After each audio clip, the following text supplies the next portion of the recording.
Hello, everybody. Welcome to another episode of the Sunfall Cycle. It's time to get crazy and invite Jeff back because we missed you last week. Now the door's been open. No invitation needed. I'm here. We have an ongoing dialogue. That's right. With Jeff. Right. A weekly dialogue, one might say. Yeah, well, it's nice to have you back. We miss you. Thank you. You were needed. The other guy, super bossy, also Just got killed. just a jerk. Just so mean. Twice. You died twice. Hyper jerk. What he got a the jerk. entire party killed. Yeah. His fault. He just His kept fault. running in. We'd be God. like, don't do that. And he'd still do it. We needed your tactical mastermindery. We didn't need that. It was rough. Armoros It was is a brilliant character, yes. Mm-hmm. Yeah. Yes. Yeah. I can't lie. We didn't even need your ass. We didn't even need you. Can I just say, I'd like to ask the chat what any of their sexual fetishes might be. Oh my God. Chat, these people are going to shame you. They're going to shame you for your fetishes. No. Jeff especially Britt will celebrate it with you. is going to shame. Jeff Don't do it, will Chad. shame you. Britt has a couple unnamed ones. We do know that a foot fetish is one of them. Whether it's hers or the guy, I don't know. It's just a cheat. Your chat's really nice, Jesse. Nobody took the bait. There's not even a single Hold person. on, let him catch up. Let him catch up. Now we have Let learned him that catch my up. beard is someone's fetish. Thank you, Jeff. I just support people peacefully enjoying what they enjoy. Right? But if they take it to the next level, that's okay too. Talked about this for like 10 minutes. Shut up. Leveling up is nobody's Right. fetish. Nobody wants to level up. Is I just like to talk about stuff even longer. Oh, you have like one of them dirty talk fetishes. Whoa! And You a say creepy, what you said, and but a only creepy camera longer? fetish. Just slower. Put more vowels in. I'm almost there, Brett. What? I'm gonna leave the show. You are. I mean, That's honestly, also my it's fetish probably as well.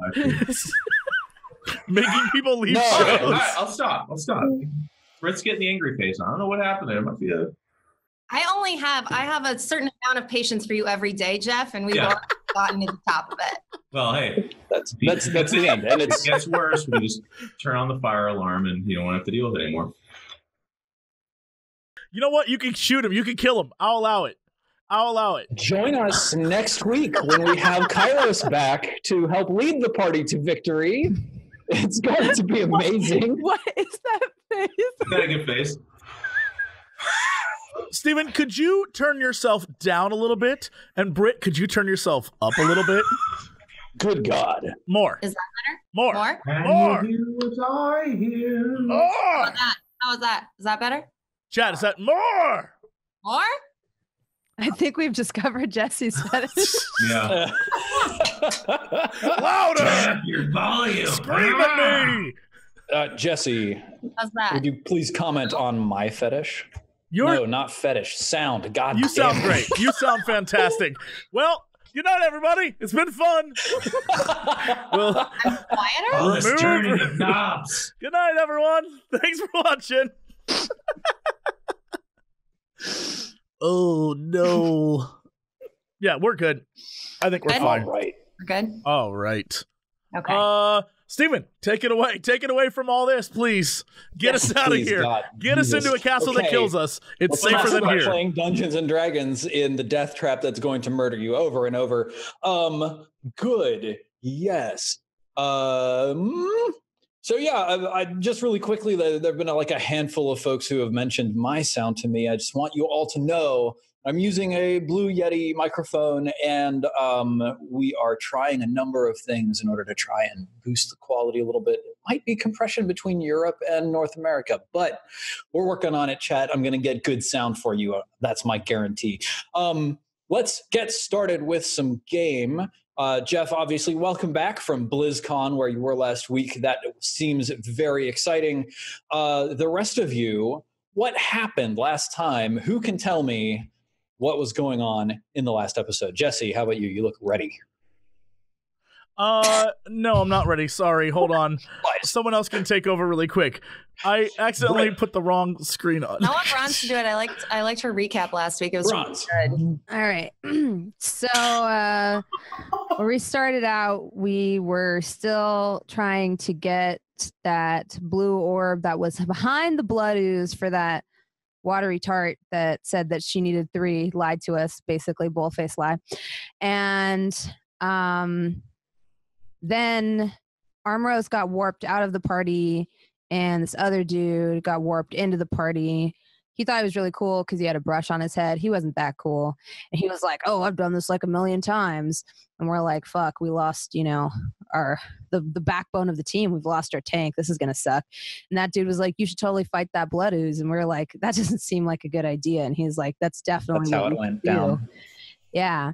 And so he led us forward into the blood ooze pit where the blood ooze then proceeded to one-shot Jesse. Yeah. And that's not how I remember it, but all right. Yeah, and suck him completely dry of all his blood for like the 4th time. I seem to recall someone ran from the battle, and it wasn't me. So, yeah, well, it was a tactical retreat. There was a tactical retreat, and just saying, and Sarek didn't listen. He wasn't that fast and dodgy like rogues are supposed to be. And so myself and Ankara retreated. And yeah, Jesse got eaten by blood ooze again. I was impaled bravely in battle, and that happened. Yeah. Yes, by an acid spit. Mm-hmm. And Ankara managed to get to the orb and touch it in time to port back to that crappy hellhole of a planet that we keep porting back to, and we all wound up there, respawned. And we went back down once again into the fray. And this time, Sarek reached into the dragon's mouth and found a lever there. And he pulled it. It wasn't me, actually. Well, I think it was Kairos. No, I'm pretty sure it was you. That's right. You're right. I did do that. You're right. I did do that. Yeah, there was a lever, which you didn't find, but I found. Shame you missed it. It was amazing. I reached in his mouth and everyone was like, don't do it. That's dangerous. And I was like, guys, come on. I'm tough. I'm a tough man. And I reached in and they were like, oh, so strong. And they had heart eyes. And then I pulled the lever and I saved the day. Mm-hmm. We beat it actually you missed it last. So we restarted. We beat it and then we restarted because we didn't want to spoil the ending for you. Yeah. Sounds like you've been beating it. Oh. Awesome. And then a secret door opened and we found ourselves at the top of the bridge. Because how like we were at first on the bottom on that drawbridge or like right after the drawbridge, that area where the hot oil fell from the ceiling. Well, now we found the room that they pour down the hot oil. We found those bastards. And then it's weird too, because sometimes if you pour hot oil on people, they're kind of into that. Yeah. Not gonna let that go. I can see Britt getting more and more mad. I'm trying to reach a boy. just all of us shaking the head. To be fair, it's true. Mm-hmm. Shame him, Britt. Shame him. I don't even want to bother. I'm so tired right now. I'm exhausted by it. Please, bro. All right, so you found the oil room, and then... And then, Kairos had the bright idea of throwing a torch into one of the cauldrons, and a blood ooze came out and killed Sarek yet again. Hold on, time out. Three. I don't think that was two. Two deaths, 2 blood oozes. Again, not sure that happened, but thank you for your retelling. Yeah. Well, I got you. And then what happened is we all fought valiantly, and Kairos tried to run, but his escape was cut off, and we all died in battle. Now we are back on the hellhole of the planet. They called him the bottom of the totem pole because he was the weakest link. That's true. We did call him totem it's true. pole. He was totem pole. That's an entirely faithful and accurate retelling of last week's episode. So the 4 of you all rest light and relaxed on your backs in a field of lush grasses, looking up at the heavens above you, hearing the sonorous voice of Saloon greeting you warmly from off to the side. So let's take stock, shall we? Last time you made your way down the slimy passage to the Blood Ooze pit, decided to fight the Blood Oozes that were trying to talk to you, and got murdered to pieces. And then you decided to go up through the secret door and climb your way up the stairs and then burst in the room with boiling oil and then got murdered to pieces. So what you're saying is we shouldn't burst in or run in or charge in or have the weakest of us go in first?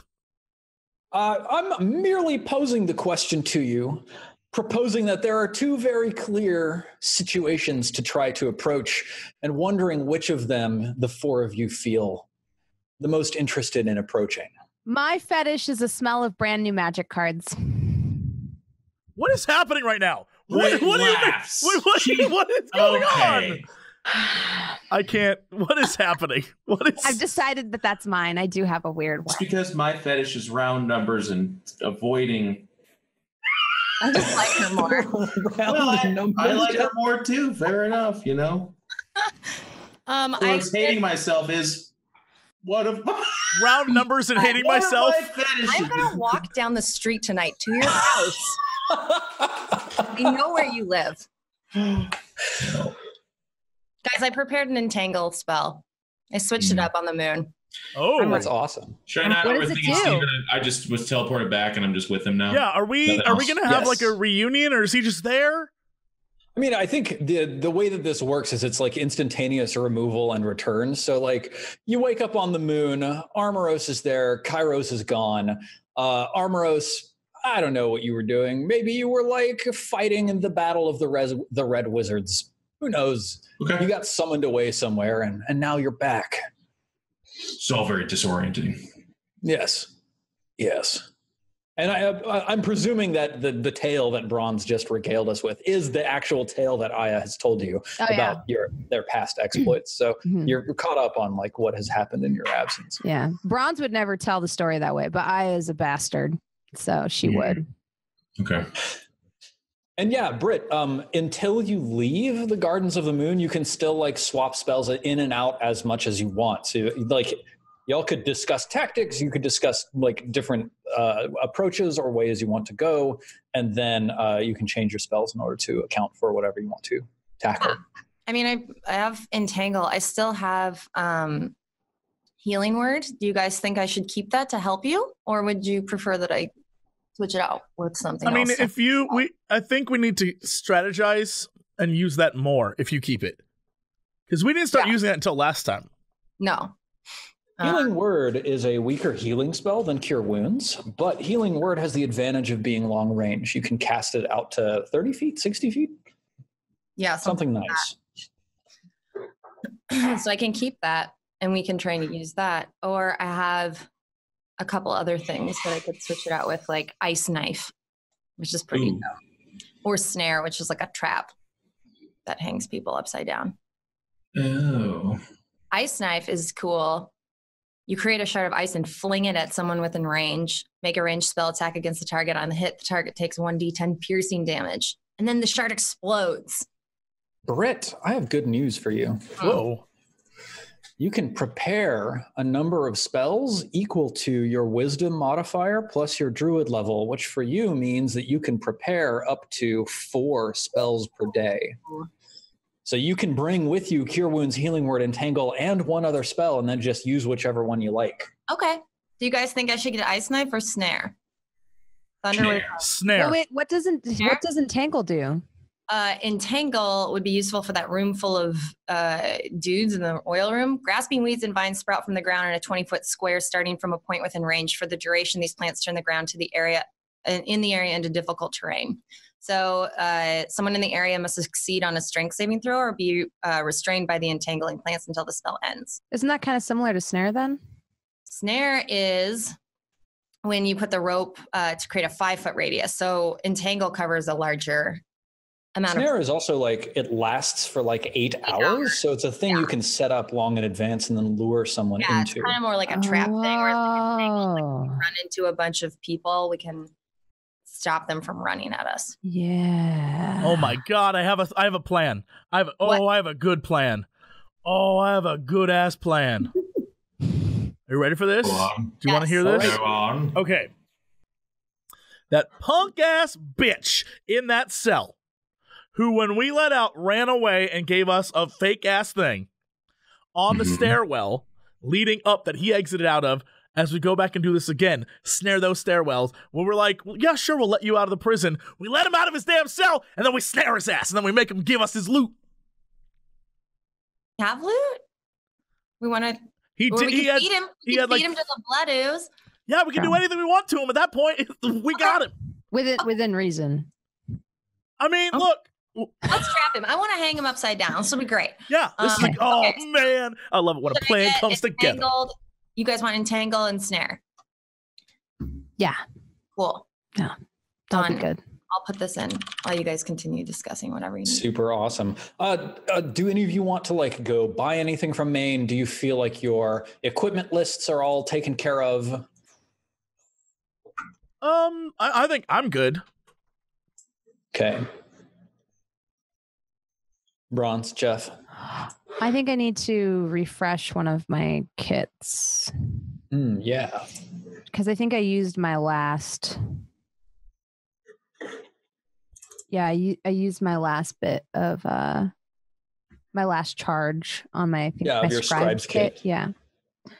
So I think I'll probably go talk to Birdo Man and get another scribe's kit. Birdo man. Awesome. So let's see. The scribe's kit for 2 uses costs 15 gold pieces. Okay. I have 15 gold pieces, so yeah. You have 27, so Yeah. you can go down to 12. 13 and be fine. 12. Yeah. 12. Awesome. Okay, done and done. Awesome. Also, all of you check out your current hit points, set those back to your maximum. Oh, thank God. I've never been more excited. Clear any death saving throws that you've either succeeded or failed at. If you've spent any hit dice, return your hit dice to your maximum. If you've spent any spell slots, return that to your maximum. Visiting the Gardens of the Moon resets you, so you're completely refreshed. Nice. All right. I see that you have -1 temporary hit point, so you can clear that out to 0. You can't actually have negative temporary hit points anyway, but Yeah, I that's don't even fine. know how that happened. A mystery. All right. You made the anime thinking sound. I like that. All right, super good. Are y'all ready to head back out? Yeah. Oof. Yeah. Okay. Who's leading the way? Armoros. Our Yeah, leader is Armoros back. is the fearless leader. I welcome back the top of the totem pole. Nice. All right, so we've got Armorous in the lead, followed by who? Me.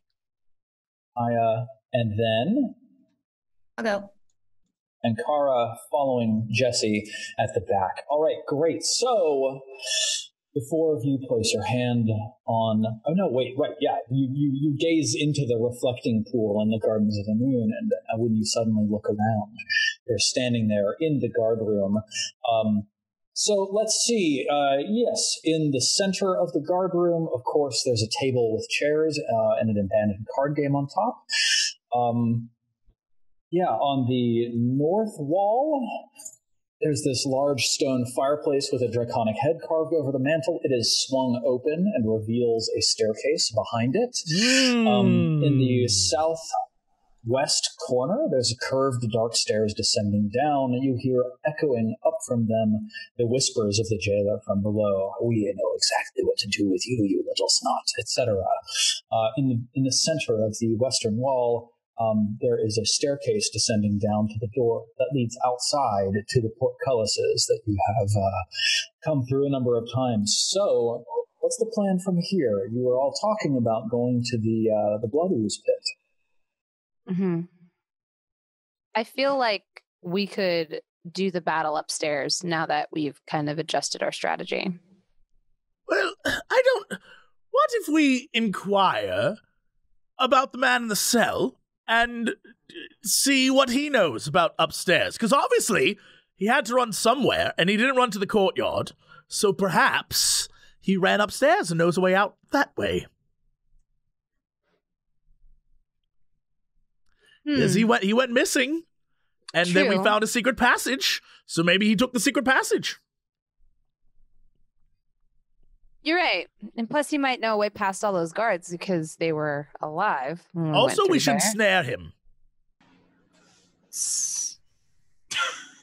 The jailer's not a problem. No, screw that guy, but we should snare snare that dude in the cell. Let's do it. Well, so if we're going down there, we need to get the jailer first and then set the snare, right? Because if we set the snare, then we'll get the jailer instead of the guy. Well, if the jailer goes up the stairs, we just have to not let him go up the stairs. Oh, okay. Yeah, we could set it at the top. I was thinking we'd set it at the bottom because it'd be easier to grab him and take him to the blood ooze, right? Because isn't that down the hall at the bottom of the stairs? You're the one setting the snare. I'll allow you to determine I'll put said it at the position. top. You can drag him down the stairs. It's fine. Yeah, so I already rolled it to make sure it was good. So I have the rope in the pack. So I guess I put the rope down in a circle at the very top. I need everyone down on the stairs before, like I need them to be behind me. I don't want to set the snare with them on the other side of it. So everyone get onto the staircase. Is everyone there? We're good? Okay. I'm going to set the rope down and cast my spell on it. And then I believe what happens, it looks like, the trap is nearly invisible. So you can't see it. The rope disappears. It's invisible. I did it. What does it look like when you do this, Ankara? Narrate for us how you I'll set take the this rope scene. out of my pack, and I will kind of very diligently walk backwards in a circle, laying it down as I go. And I don't know what I need to do to cast a spell, so I'm going to do what I usually do, which is make it up. So I go into the center of the circle, and I raise my arms up, and I praise. Who's my god? Sylvanas? Is that my god? Hard pass. No. It's hold on. Sorry, guys. Oh, Burn gosh. it! Right. I'm trying to do it right, guys. Yeah, wait, you're a druid. Sylvanas is definitely not your god. No. Malfurion. Malfurion? Malfurion is your god? He's messing with you. Don't listen to him. I thought... You did just pick up some of Malfurion's abilities. I mean, that did just happen. I'm still working on learning. You have entangling roots now. Whatever. I don't know who it is. I'm going to pray to the forest, okay? I'm going to pray to the forest where this rope came from. Totoro should be your god. The spirit, forest spirit. All right, I praise Totoro. My arms are up in the center of the circle, and I say, Totoro, bless this circle. May we trap anyone who crosses it. Thank you. That's fantastic. Thank you. You feel Totoro's magical blessing flow from you into the rope, and the rope fades until like 90% transparency. Yeah, I mean the magic like shoots out of my fingers like as I go like this.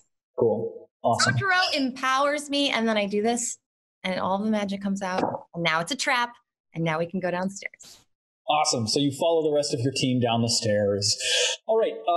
So the rest of you who were heading down the stairs, are you proceeding quietly, or are you how are you proceeding in order to try to catch this jailer? By the way, it's getting quite dark as you go down the stairs. Oh, sneakily. But I'm also using my awesome dark vision to see, so I don't have anything lit yet. Should we do a group sneak check then? Yeah. Are you like immediately behind Armoros, guiding him, Sark? No, I'm in front of him, and Armoros is sort of like holding on to my hips. Sure. All right, cool. So let me have all four of you make stealth rolls, and we'll do a group check.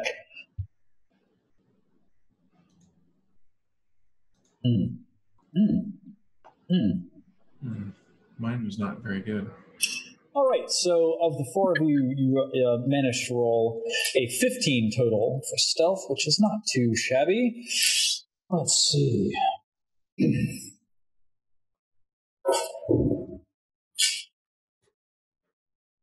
I want to see how well this jailer hears. He don't hear nothing. Okay, cool. So you come out the spiral staircase down below, Sarek, and you see before you. There's a handful of torture of empty cells of torture racks. There's a burning brazier in the middle of the room, casting a dim light just around it. The wall to your need to get a map. Yes, perfect. Yep, the wall to your left has a dark, slimy-looking hole in the stone that slopes down, leading to what you all remember is the ooze pits. There's a jailer wearing a leather hood and carrying a massive, heavy hunk of iron bar, repeating threatening language to no one. There's an empty cell in front of the jailer with the door open. The jailer slowly stops his tirade and then pauses. Makes sense, because he doesn't respawn because we never. It's not like we're going back in time. It's that people are respawning when they die, so everything that's dead comes back to life, but we never killed him, so he doesn't come back. We should just kill people from now on. We should just kill from now on. Kill people. Well, you know what? We can use that rope to ensnare the jailer and then feed him to the slimes. We can try. Yeah. How do we get him up the stairs? We should. Okay. You there! You smell of rotten berries and dick cheese. And I turn around and run up the stairs. The jailer turns around and frowns and snarls. Do the rest of you also run up the stairs following? We were gonna stare. Can I sneak into the corner and not follow, so I can end up behind him to come from behind? Yeah, how focused is he on this dick cheese comment? Can we? Yeah. Also, it's very dark, so can he see us? Yeah. Let's see here. He's human, so no, he can't really see you. He heard someone yelling from the stairs. The center of the room, this brazier is casting some dim light right around it, but he can't actually see it the stairs. So, Jesse, Sarek wants to sneak over into the corner? Just out of the way, because at this point I'm in the front, and so if he charges, he's charging at me. I just want to get out of the way into the shadows so that when he passes me, I can end up behind him going up the stairs. Okay, cool. Yeah, so you sneak out of the way. And Kara, are you doing the same? Well, it's my spell, right? So it's not going to ensnare me, is it? So I have bad news about the wording of that spell. That's what I thought.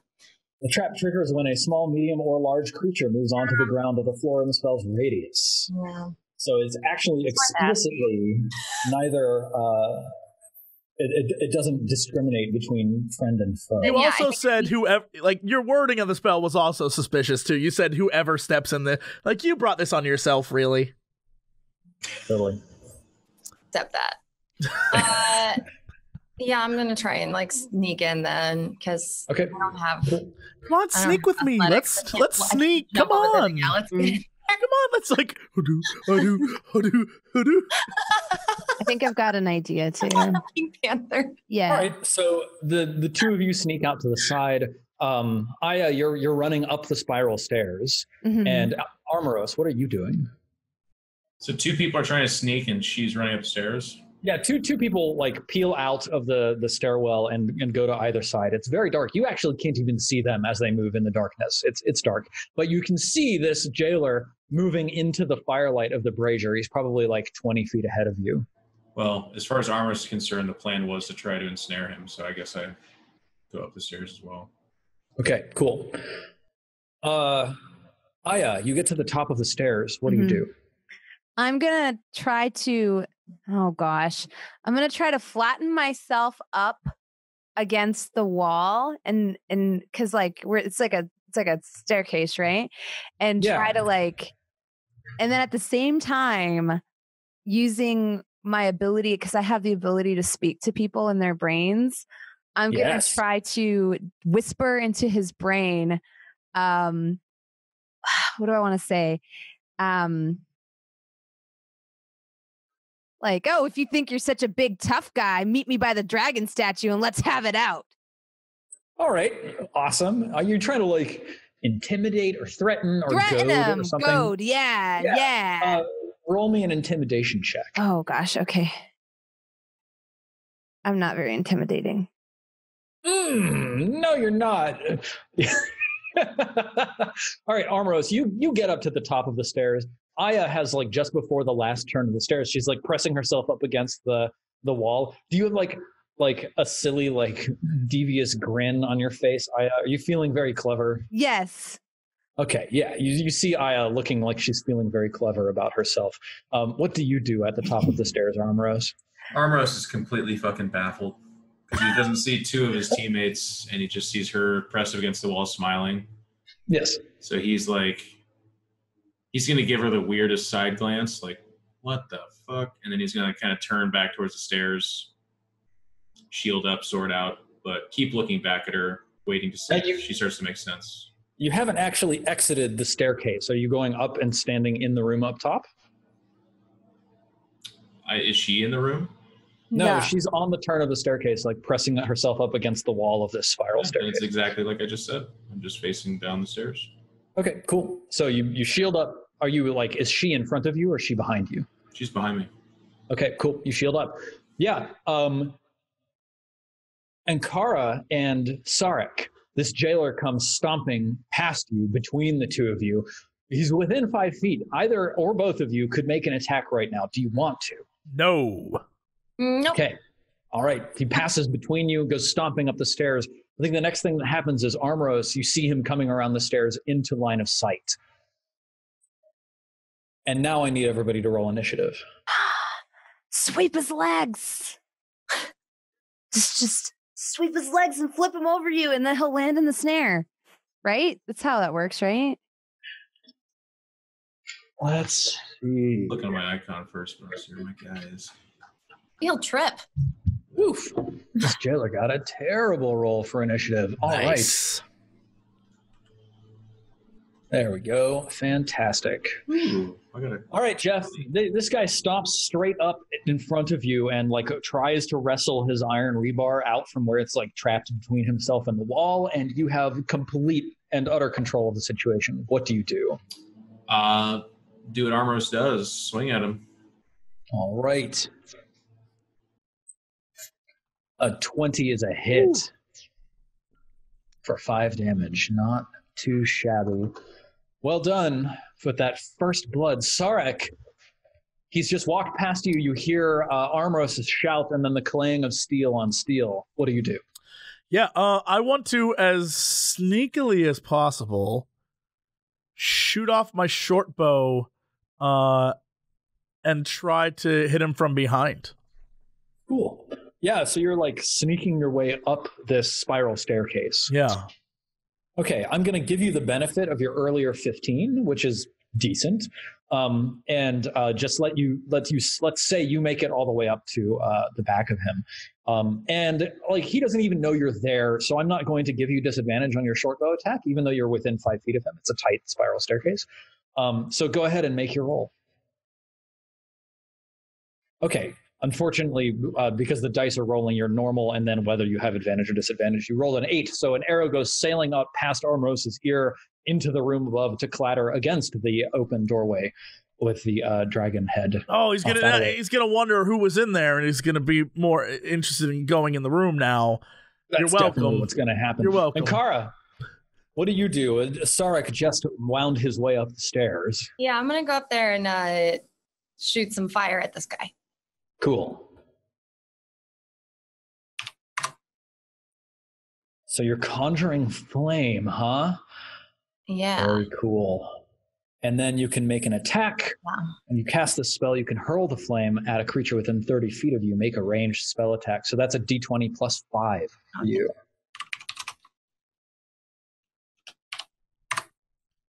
23 is a solid hit.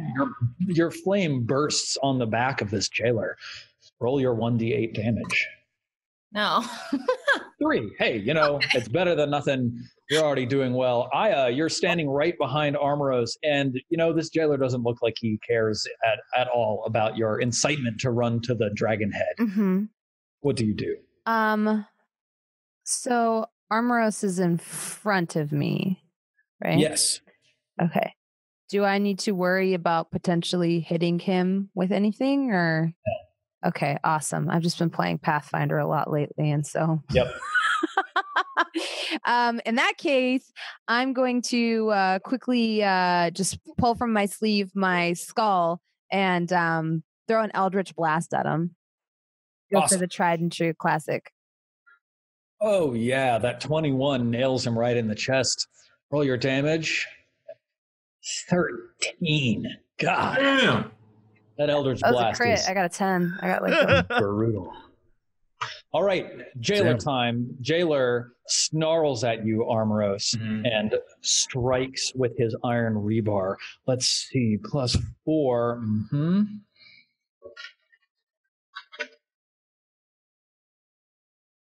This is +4. So he actually rolled a 6, Armoros. Let the record show he was really close to hitting the stair in front of the stair you're standing on, but he didn't. And you have an opening to strike back. How do you take advantage of it? Clam. I don't know. For 22. 22 hits for 5 damage. Fuck. Oh my God. So this guy is looking very rough. He's not actually dead. Sarek, he's right in front of you. And now that he knows you're there, if you try to shoot with your short bow, you will take disadvantage for being engaged in melee. No, I missed. It's time to pull out the old rapier and go in. All right. Yeah. I want to stab him right in the, right in the dick. Let's do this. Yeah. What? Well, unfortunately... Why can't I do anything? I'm better off dead. And Kara, what do you do? Are you producing another flame? Well, so he's give me an update on like where everyone's at, because I'm a little. Yeah, so you are standing at this spiral staircase. Yeah. It's curving upwards and to the left of you. Just above you is Sarek. He's pulled out his rapier, and it looked like he was maybe trying to stab this guy in the toe, but it didn't work. Mm-hmm. Just in front of Sarek is the jailer swinging this piece of iron rebar around, and out of sight is Armoros defending. You can occasionally see flashes of his sword and shield around the curve of this staircase. Gotten the jailer to the point where he is about to step into the snare yet. No, none of you actually stepped out of the staircase to the point at which you placed the snare. Guys, I'm concerned that this blood ooze only wants living flesh, but okay. Yeah, I think the best thing I can do right is just produce flame. So I'm gonna blast him again. Do it to it.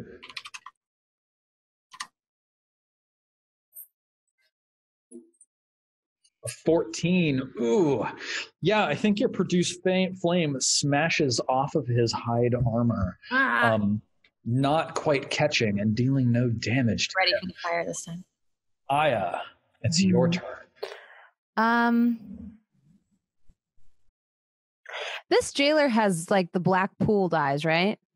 Yes, his skin is all burnt up and he's got these pools of blackness in his eyes. Okay. He clearly doesn't remember you. He doesn't recognize you. He didn't even seem to really notice that his prisoner was gone. Yeah. I have a feeling that the ooze won't accept that kind of, because he's like kind of dead. But I think Kairos even mentioned that last time. Yeah. So I'm just gonna finish him then in that case, or at least I'm gonna attempt to. All right. Yeah, I'm gonna launch another Eldritch Blast at him. Solid choice. Or we could just get right up to the point of almost finishing him and then not. Unfortunately, Aya's feeling kindly towards this poor jailer. Nasty. That's what he's doing. Yes, he is. Aya, Please roll your damage for your 24. 4 damage, which does kill the jailer. Yay! I rolled a 10 and then I rolled a 1. And collapses on the floor in death, gurgling out his last breath. The jailer is dead. The jail cell area below is empty. And Kara, I think you're the lowest person on the staircase now. What do you do? How do you lead the party from where you are? So do I see him die? Yes. What can I? So I can only see. Do I see all of them, or can I only see Sarek in front of me, and I just know that the rest of them are up there? Yeah. So you can see Sarek. You see the jailer who has collapsed on the stairs. You probably see like the tip of Armoros' sword, and then Aya is out of range, but you could see the eldritch blasts she was directing down the staircase. Mm-hmm. I mean, do we want to try and feed him to the bloodies and see what happens? We all come back downstairs. Yeah. Because Probably all come down. The snare might be a bad move. So I'm just gonna say, come back down, guys. I'm gonna start going back down the stairs, and tell Sarek to come with. I go. Next, you all gather in the torture chamber down below and synchronize on your next steps. So none of that worked the way we wanted it to. Nope. And now there's a trap set, so we can't go upstairs. But no one can come down. You're That's welcome. true. That's true. Oh, and Kara, you do also need to reduce your spell slots by 1. Oh, you're right. Thank you. Done. Wonderful. Cool. Sorry, didn't mean to interrupt. Mm-hmm. Please. I mean, I was just assessing the situation, like just saying, letting them know that just because like that didn't work, the snare is still there. Right. Just there now. Well, we could. I'm just not realizing how all of this works. Because we were kind of thinking that maybe that dude would be here, but he's not. Although it didn't say that the thing that went into the snare had to be alive. Oh, we could totally use him to detonate your snare. We throw his corpse in there. It detonates the trap. We go upstairs. We kill those other dudes. We find the live person, feed him to the blood ooze, get the blue orb, turn to saloon. Still not enough to get power, but hey, 2/3 of the way there. Boom, I'm a genius. Brilliant plan. And I start like breathing on my skull and like shining it. Ever. Oh God. Yeah, well, you're the stupidest thing I've ever looked at, so. But you have looked at me. Hello. Yeah, I looked at you while you missed every attack that you made against that jailer. Strategically Sir, tried to lure him. She tried to have a threesome with another woman. Listen, I hate the idea. Why are you still way. on that? Body through There's more. no way that she looked at you. Let's Maybe I'm an elf. I have very feminine features. I'm just already walking up the stairs to try to drag this guy's body up myself. Yeah, and Kara just starts walking up the stairs, grabs this guy by the heel. It's just like, are you like spitting? Wait, what? She's I carrying the jailer up the stairs? I'm trying to I just have his arm and I'm What trying the to fuck is your strength, young lady?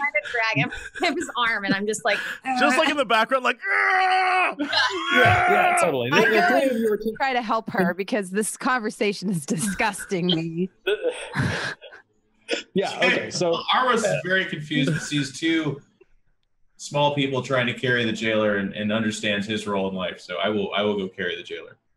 Sarek does not offer to help at all. Carries the jailer past you. All of you, I'm hearing, grab onto the jailer and help carry him. I do not help at all. You just can't let her carry it past us? It's below me to carry dead bodies. No, Sorry. I'm saying Steven, she's like, I'm carrying the jailer. And Steven's like, yeah, you carry the jailer. I'm like, shit, dude. I'm going to break down the walls and use it as a weapon now. Not all of us were born in the gutter. Come on. My people don't carry dead bodies, please. Apparently, your people also don't create dead bodies because you couldn't hit the broadside of a barn. Damn, she got you with that one. Now, to be fair, she was fishing just before the show started, so she's pretty zen out right now. But And Kara, what do you do with this body when you're messing with because I'm very frustrated that my beautiful spell is now going to waste and no one's listening. Yeah. Do you just throw this body in the spell? Yeah, if I can. Yeah, I just like get him to the fuck, and I just roll him into the snare. I'm just You and Armoros together. Yeah. Okay. Carry this body up to the top of the stairs, and then like you direct the throwing of the body onto the snare. The snare goes, and then like yoinks this body up to float 3 feet above the ground. It's like in my mind's eye, I picture this jailer's a big guy, but Steven's like, no, he's 4'3". He's a very small jailer. Diminutive, fine-boned jailer. Oh, right. I need to give you gold for beating this jailer. So let's see. Once you string him up with your snare, yes, 6 gold pieces fall out of his pocket, and Kara. Okay.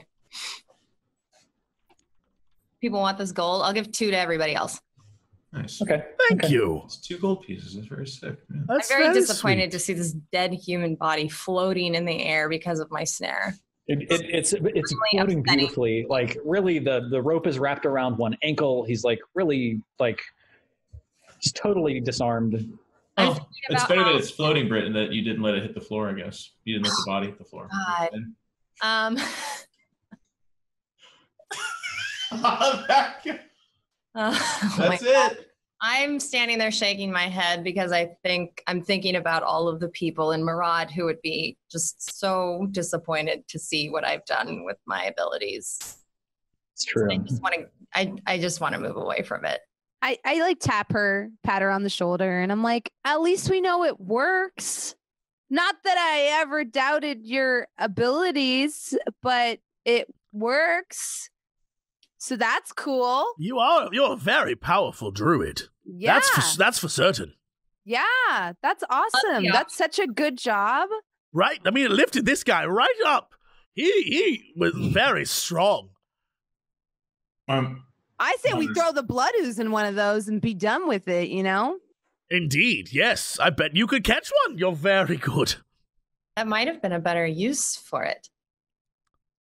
No, sweetie, I was joking. It's a ooze. It would just slip right through the knot and fall on the ground. And then we'd probably have 2 oozes. It was a very bad idea. Yeah, it was a very bad idea. But I'm you having a did a tough time. good job. But you're I'm having very a tough good. time tracking this conversation. Can we go?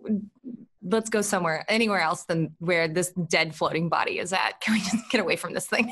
Yeah, he's just hanging, spinning there in I just midair. need to go. Yeah. I walk over and stick my arm down the dragon throat and pull the lever. Oh, the door's already open, actually. Oh, it's already But open? Sweet. Are you going upstairs? You're not going down to the I think we're blood oozes. going to try and go upstairs. Yeah, Yeah. we're going to try to go upstairs. Try to catch this dude and then feed him to the blood ooze. All right. Give me your marching order as you're going up the stairs. Do y'all shove Armoros to the front again? Mm-hmm. Okay. This Because they're time, willing, he still just looks perpetually confused. Yeah, wait, before we go in there, let's have a discussion about what we're doing. I've 'Cause- got it. You tried that before and it didn't work, but let's try again. Yeah, no, I've got it. It's going to be perfect. All of it lies on you, Ankara. You just have to not mess up one single little thing, and this will go flawlessly to plan. Okay. So what you do is, Sarek, never What? mind. Wait, Not what? you, What? Sarek. No, you're the worst. Ankara, What? take out your short bow. Set The worst. an arrow on fire. Shoot it at not the cauldron closest to us, but the cauldron in the back. Cauldron blows up, kills the dudes in the back. We deal with the 2 dudes in the front of the room. Don't touch the blood oozes at all. why don't we try Wham, both of bam. us? What if she misses the shot? Yes, why don't both of us shoot? What if he Almoros defends us in the front. He puts his shield down and acts all tough, right? And then Cara and I, we're in the back and we're like, pew, with our arrows, but they're on fire. We aim for the boiling I feel like you pots. should be drawing a picture of this. It's a mental picture. I'll draw it Why do later. we need to shoot arrows? I have produced flame. I can literally direct a ball of fire. That works too. I didn't know you could do that. Then That's you could- impressive. Then you could light my arrow on fire, and then I'll shoot the arrow, and you do the ball of fire, and then, you skull them or whatever it is you do. It's perfect. Yes. The only point of order is that you said Armoros would sit there and act tough, and Armoros doesn't act tough. Armoros is tough. Oh, You yes, wouldn't right. know what Of course. that feels Yes, like. right. Appreciate you saying that. I think it's a great plan. I think I'm a genius and we should do my plan. And I think we shall find victory and mayhaps wealth and accolades at the top of the staircase. Oh, wait, Steven, it says I can hurl the flame at a creature within 30 feet. Does that mean I can't throw it at the... You can definitely throw it at whatever target you want. Okay, thank you. Yes. So, you know this staircase fairly well now. At the top of it, there's this door leading into the room. And what's your marching order? Who's going first? So I heard something about setting arrows on fire or hurling flame, perhaps. Who's in front? Amaros is first. He's strong and brute and yeah. tough. Yeah, and we Okay, Amaros a little further in because I can only throw it 30 feet. So. Oh yes, we all like phalanx behind him. And he sort of moves us into the room. Armoros, and we like. And then Ankara, and then Aya, and then Sarek? Mm-hmm. Yes. Mm-hmm. But I'm like covering the rear, not just the furthest behind. Yeah, totally. Right. Totally protecting the backward approach. Right. Good. Just stay away from my rear. Do y'all have like a signal or a plan? Okay. Or like you're going to like throw open the door and I'll run in? Or how's it going to work? Set the scene for me. I think the plan should be to move in tight together, like all grouped up, and have Armoros sort of like push forward to get us within range of blowing up the stuff. But the question becomes, if we go too slow, the guys who are standing by the actual exploding cauldrons could just like walk towards us and move away from them. So maybe we gotta like bad boys this and burst on in. Mm-hmm. And I mean, then I could burst in throw and stuff. cast Charge. an angle to stop them from moving, and then we could move forward, and I can throw the That. fire. Oh, totally you're forgot you could do that. You are a good druid. Yeah, You're very good. cool. You're very cool. You're very, very good. I always kind of thought the forest and its spirits were whack, but I might, like I'm totally into dudes like this dude right here, but like that might be kind of cool. That's true. Yeah. The amount of times they keep saying that makes me think there's something afoot here. All right. What? We're gonna do entangle and then fire. Awesome. So, Ankara, is it Armoros throws open the door, you run in, or is Armoros running in and like defending you with his shield? Yes, Mhm. that one. Okay. If Armoros wants to do that. I'm imagining like y'all discussing this in hushed whispers out in the hallway. You come to a decision. Armoros, what do you do? They've asked me to blast open the door, so I do. Awesome. So you throw open the door, and inside you see 4 guards, as shown here. You see a short swords guard next to this oil cauldron, a short swords guard next to that oil cauldron, 2 spear guards next to the cauldrons in the back. To set the scene for you, Armoros, since this is the first time you've seen it, the light in here is bright because there are fires lit under the 3 cauldrons in the back over here. And you hear the sounds of these crackling fires, also the sound of bubbling liquid and clanking armor from the guards as they shift to look at you. The air smells acrid from the fire, the wood smoke, the hot scent of boiling oil, and there's also a faint iron tang to the air. So you intentionally orchestrated this to be a surprise maneuver. So go ahead and rush yourself in to where you want to be standing, Armoros. Within your 30 feet of movement.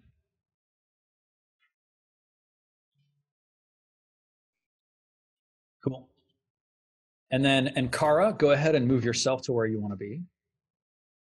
Deal. And then you want to cast Entangle, right? Yeah, I'm gonna cast Entangle. What does that look like?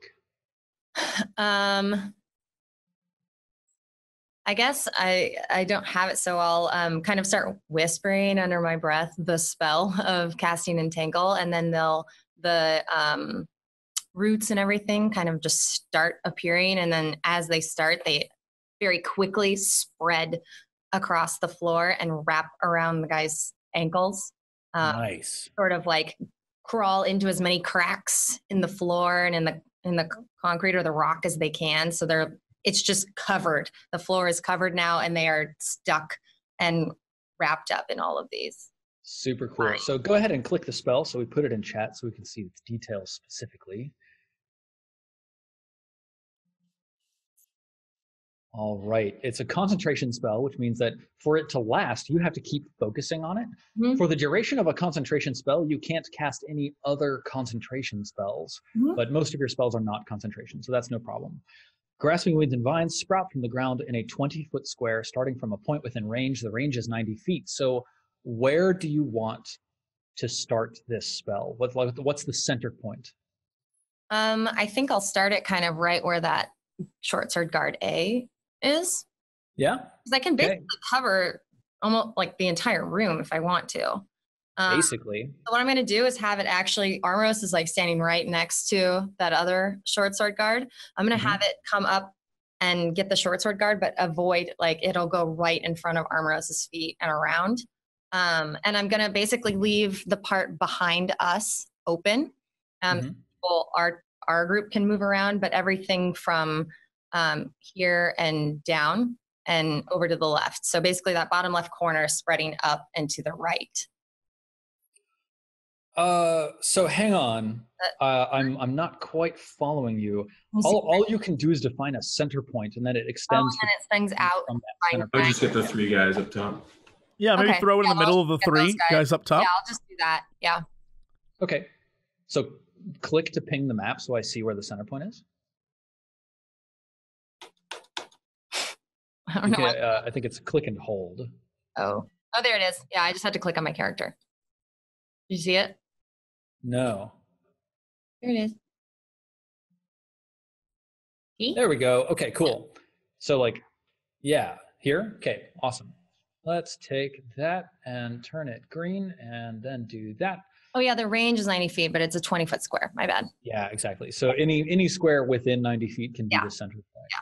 So let's see. That's basically that. So that's 10, 20, 10, 20. Cool. Woo! So this entire area is sprung up with vines and roots growing out of the cracks of the ground. Any creature in the area must succeed on a strength saving throw or be restrained by the entangling plants until the spell ends. So while I get strength saving throws from all of these guards, I want Ankara and Armoros to give me strength saving throws as well.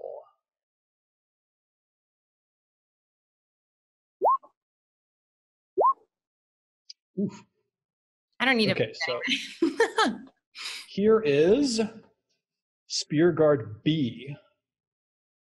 Got an 8, so failed. So he is entangled. I'll do this. Do like a little snail spell on him. Cool. Spear Guard A. Got a 16. Now, Ankara, what's your spell saving throw DC? It is. Where is it at again? It's on your last page with your spells. Oh, my spells back here. 13. 13. So, Armoros, you are also snared. Ankara, you're definitely snared. And then Short Swords Guard A makes a strength saving throw, succeeds, and Short Swords Guard B makes a strength saving throw, also succeeds. Oof. Oh! Okay. Well, there you have it. Creature in the area must succeed or be restrained. On a success, it frees itself. Okay, so the ground is difficult terrain. So it's still difficult terrain no matter what. But only one of them actually got snared. Okay, fine. Aya and Sarek, it's now your turns to take your first surprise round. So Aya, what do you do? Do I see that our party members are snared? Did I get to attack, by the way, with my surprise round?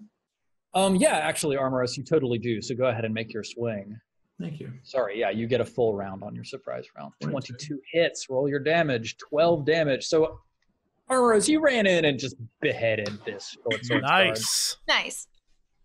And then Ankara ran in and cast an entangle over everybody else. All of this is happening simultaneously, Aya. So even though it's taken us like 5 minutes to describe it, it's happening right now. Okay. What do you do? I'm going to try to buy them some time. So I'm going to go ahead and pull from my cloak a butterfly that I stole from the moon planet. And then in a very savage fashion, I'm just going to crush it like in the vial on top of my gold skull and send a swarm of butterflies at, what's this dude's name? Probably at Short Swords Guard A. Cool. Move your character to where you want to be inside the room so that you have line of sight, because you're currently outstanding in the stairwell, so you can't see anything. Here. Perfect. All right, cast it up. And it's a Constitution saving throw, DC 13. Fails entirely, so roll your damage, 4 damage, and it moves 5 feet. Go ahead and roll your 1d4. These are poisonous butterflies, by the way. Excellent. 3 is east, so he moves 5 feet to the east. Awesome. Yeah, these poisonous monarch butterflies, renowned for their venom, come swarming around the Short Swords Guard. He goes flailing off in the direction of Ankara. Finally, Sarek, you get to act as well. What do you do? Because it's rocky terrain or difficult terrain, does that do anything So difficult terrain costs twice as much movement to enter a square of difficult terrain, but this just says it moves 5 feet. Yeah, awesome. This is just a special thing. Cool. Yeah, I move in and try to... So what Sarek ends up doing is going in, pulling out a bow, and dipping the arrow in the fire that's boiling under one of the cauldrons that's closest to us. These 2 cauldrons right here are not lit on fire. He doesn't do that. In fact, he pulls out a torch and lights a arrow ablaze with the torch. Cool. And then fires a shot off at this one back here where the guy's stuck. Nice. Make an attack roll. I'm going to give you an 8 to hit. Okay. Oh, awesome. Okay, super great. So let's see. I actually have rules for this.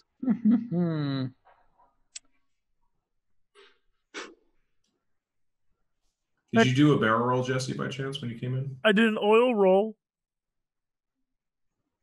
Because I rolled for oil. The boiling oil inside this vat catches fire instantly. And let's see, it explodes with a 15-foot radius. Nice. So that is this large. Let's see. 1, 2, Jesus. 1, 2, 3. It explodes like that. Get them all, baby! That's the radius. Jesse, would you roll 3d6? Sure. And 9 damage. All right, very cool. Let's see. Map player. There we go. Nice. Okay, so do they get a saving throw for this? I think they might. Yes, a DC 13 dexterity saving throw for half damage. So Short Swords Guard B, the closest one, rolls a 6, taking full damage. So nice. -9, very excellent. Spear Guard A, dexterity saving throws 8, fails, so 9 damage. And Short Swords Guard A, dexterity saving throw 14, so succeeds, so 4 damage. But he's got like butterflies on him and stuff, and I don't, Yeah, he was running from the butterflies. It helped him avoid it. He's already having a bad day. Yeah. Very nice. Okay. Yeah, I'm going to roll a d20, and on a 10 plus, the room catches on fire. The room catches on fire. So good. I need everybody to roll for initiative. Now the fight starts. This is silly. Yeah, there we go.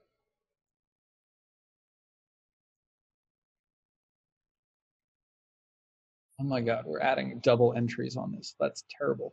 Okay, so Jesse has the 20. So Armoros has the 14. Aya has the 17. Notice how it ascended. if the room catches on fire, does that mean the other thing explodes too? No, because the trick with Jesse's flaming arrow is that it's sunk directly into Oh, it the has to oil. In and- But like these cauldrons have fires under them already, so it's not like fire underneath the cauldron is going to make the oil. How big Steve, the I guess fair question. If the room's on fire, does that mean the roof is the roof on fire? The roof is not on fire yet, but the roof will be on. The room is on fire. Momentarily, I'm sure. Right. Yes. We don't need no water because it's an oil fire, and putting the water on the oil will do nothing. But if we had some flour or some baking soda, that might from the help. windows to the wall? No, there are no windows in this room. Until the sweat drips down the halls, No. I might say. There's holes. Still Okay, sweat there's drips down the a hole. holes? Possibly. Did the All right, butterfly Sarek. survive the fire? It's What's your happening turn here? to It's like act. The room is on fire and there's.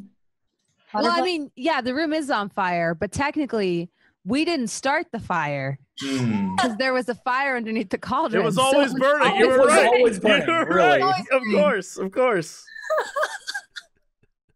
God, I think I'm turning Japanese. What? I don't even know what that means. That was the end of the joke. That's all right, Jesse. You get the jump on everybody in the room. Jeff, come on. Come on. see Don't this give them a hard bloom time. of Girls just want to foliage have fun. explode in the middle of the room. You see Armoros standing over the gushing corpse of a short swords guard, sinking to his knees. Aya sends a flock of butterflies after one of these people. All of this foliage on the grounds catches on fire from your flaming arrow. What do you do now? Sorry. I fire off another arrow at the butterfly guard. Yeah. Because F that guy. F that guy in particular. Oof. Oh, But yeah, it's- you know, it's you butterflies, better stick to boiling oil.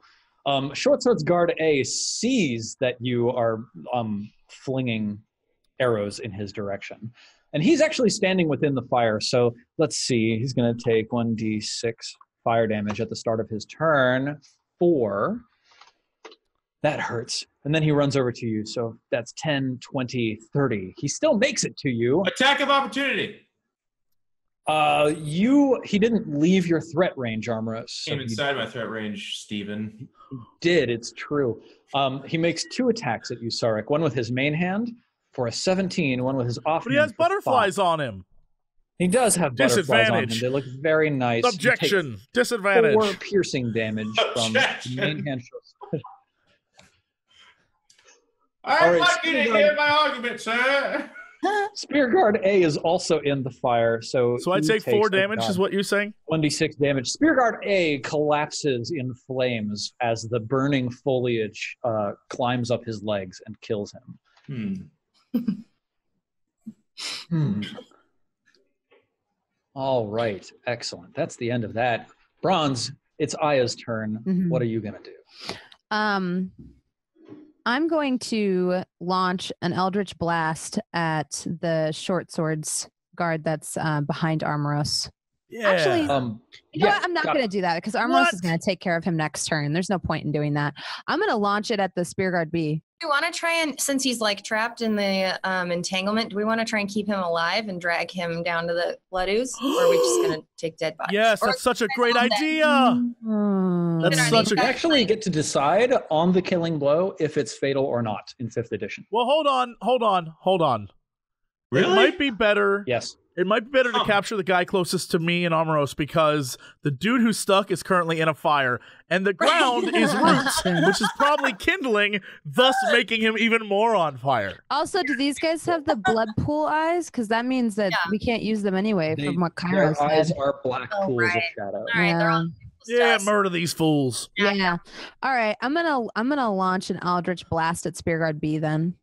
Cool. Roll your damage for that crit.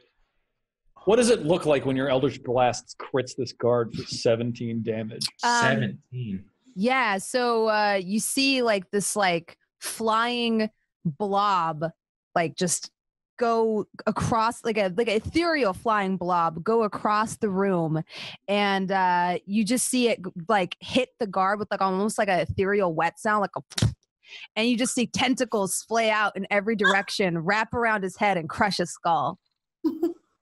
Nice. He dies. Yeah. All right. It's a nice little like that kind of sound. It's good. Thank you. Yeah, As it flows through the air? Yeah. Yeah. And then it's like that stuff from Princess Mononoke. Yeah, it's good. It's a good sound. All right, Armoros, it's your turn. The only guard remaining is this guard behind you. You are, however, currently stuck with vines tangled around your legs and can't turn around. But I can turn at the waist, right, and strike him? You know, if you really just want to turn at the waist and try to attack, I'll let you, but you have disadvantage because, like, you can only rotate at the waist. Do it. Well, maybe I should hit that guy. I just figured you had it in the bag, Jeff. If he attacks me, does he have advantage, Steve? Is that what you're saying? No, but, like, you won't be able to hit him easily. Well, I accept these terms. I will take it at disadvantage because I have that much faith in my sword abilities. Yep. Actually, let me see what restrained does for you. Well, I hit him on disadvantage, so. Wow, dang. Let's see. Restrained. Well, it's happening. I've just walked. Yeah, attacks against you do have disadvantage, but that's I'm just okay. stuck So there watching all of this stuff happen, and I'm like, you do hit and damage and roll your damage. 11 damage. Jesus. What does it look like? How do you do this? Do you just like whirl your sword around you blindly? No, Armoros is like, he comes in, clamps down the one guy, and then all of a sudden these roots take him up, and he's like, what the fuck? But this guy runs behind him, so he's like, very awkwardly, like, turns the waist and just kind of like skull taps him with his sword, just in the head. Nice. Is this a fatal strike or is it a non-fatal strike? Fatal. All right, he's dead, collapses to the ground. Oof, he says, dying. Blah. Wonderful. And Kara, would you roll 3d6 for me? yes. And on a 10 to 12, the fire expands. Oh, awesome. Okay, good. So let's see, that goes up to there, and that goes down to here. And Kara, you are actually trapped by your own entangle spell. I can just stop it. The fire is beginning to rage out of control, and it's encroaching on your position. Yeah, can I just drop the spell when I want to? Because it's concentration. It is a concentration spell, so I think, yes, you can just, like, end the spell. Decide that it's over. All right, there you go. You've decided that it's over, and so over it is. Let's do this. Grab that. Perfect. I guess I see the fire like spreading, and I'm like, oh, nope. Nice. Let it go. Yeah, and with the ending of the entangle spell, that of course eliminates all of the burnable material on the ground. The fire quickly burns itself out. So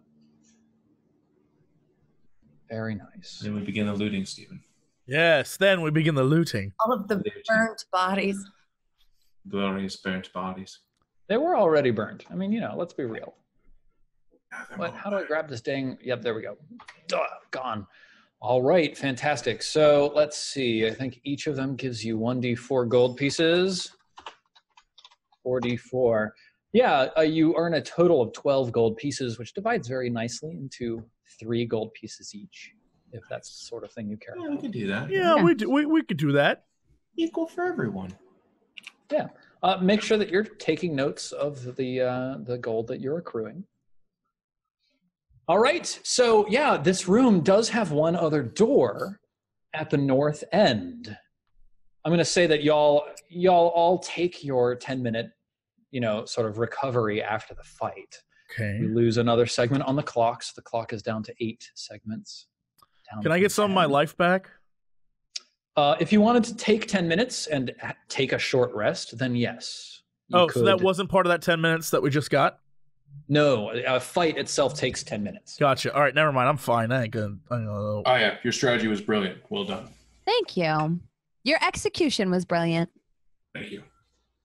It's pretty killer to see y'all develop a plan and then just like demolish the enemy. Don't get used to it, Steven. Don't get used to it. So much better. I'm starting to get excited. Time, guys. Remember last time when we didn't have a plan and we just walked in? That was Totem Poe's fault. I'm going to walk over to Ankara and just say, really, although the plan was fantastic, part of our victory was caused by the fact that I'm so proud of how far you've come. You've actually learned how to do things. I'm so proud of you. And I like pat her on the head. Sark's in the background waving like torch and arrow, trying to get oh, okay, or that yeah, sure, all right. I'm very patient with this. I don't mind Aya touching my head, but in my own head, I'm like, I already knew all those things. I just waiting to get to know everyone. But thank you so much, Aya. It was a team effort. So much positivity here. I loved the butterflies. We should find a save file. Finally found a use for those useless things. If it wasn't full, if I had just... They're ugly and they taste bad. And as she says this, she like kind of picks like some wing out of her tooth. She just smiles and there's just like this bright orange wing. Just... I can't handle this. I'm just like, Sark, you did such a good job. And I start walking towards him. I'm like, I'm gonna get in. Thank you for recognizing I played a major role in this success, I feel. Excellent. Friends, it's about halfway through our show, so I think now is a good time to take a 5-minute break. Does that sound good to y'all? Mm-hmm. Yeah. Mm-hmm. Practice safe, twitch, use, stand up, stretch your legs, come back in 5 minutes, and we will see what's beyond this door that we have not yet opened on the Sunfall Cycle. Awesome. Okay, so you've come up these stairs, and in the middle of this room, let's see. Okay, right, yeah. There's these 5 large cauldrons sitting around the room. All the walls are like blackened with oil, smoke, and soot from the fire that was just burning these magically grown plants that have now disappeared since Ankara ended the spell. And the room now is mostly empty. There's these remaining cauldrons in the middle of the room. So there's 2 against the back wall next to a solid wooden door that leads north, 1 sort of in the center of the room, and 2 down towards the south of the room. Sarek and Armoros, you're standing next to those particular cauldrons. What do the 4 of you want to do now? Go into that room. Should we like check this room at all for anything? I would like to check the Middle Cauldron. Okay, yeah. Describe to me what you're doing to check it. Sarek looks, he creeps near to it and sort of looks kind of as safe as possible over. After his run-in with the slime, we know that bottom 2 were slime pots and the top 2 are oil pots. This middle pot, I don't know what's in this middle pot. So okay, so there is a fire boiling under or burning under this pot, and you peer over the edge and you can see the steam vapor of boiling oil. And when you look into it, you do see oil boiling in this middle pot. Okay, Sark like backs away and it's just like, okay, yeah, cool.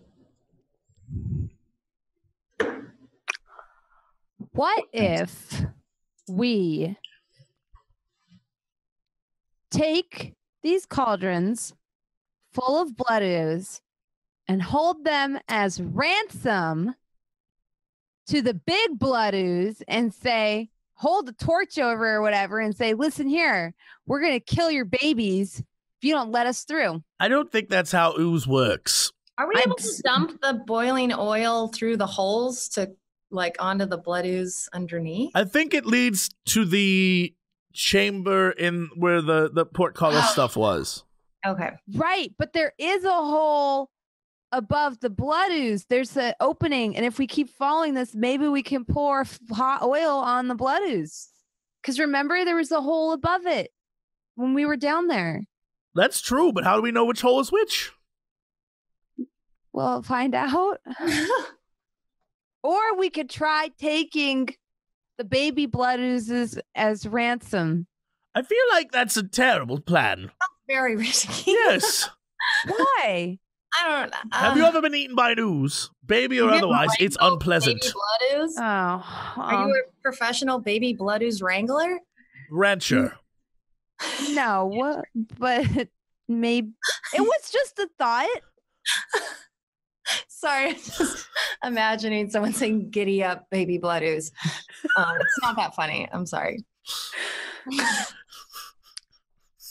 I mean, I guess if anything, Sarek would be the, expert since he's had such intimate encounters with them. And I on say we don't. Occasions. And I say we don't. Okay, fine. What if we check out the door instead? What's in the door? I'll walk up to the door, but not open it. Can I just sort of like check out the door? Yeah. Roll perception. Yeah. Oh, you glance upon the door.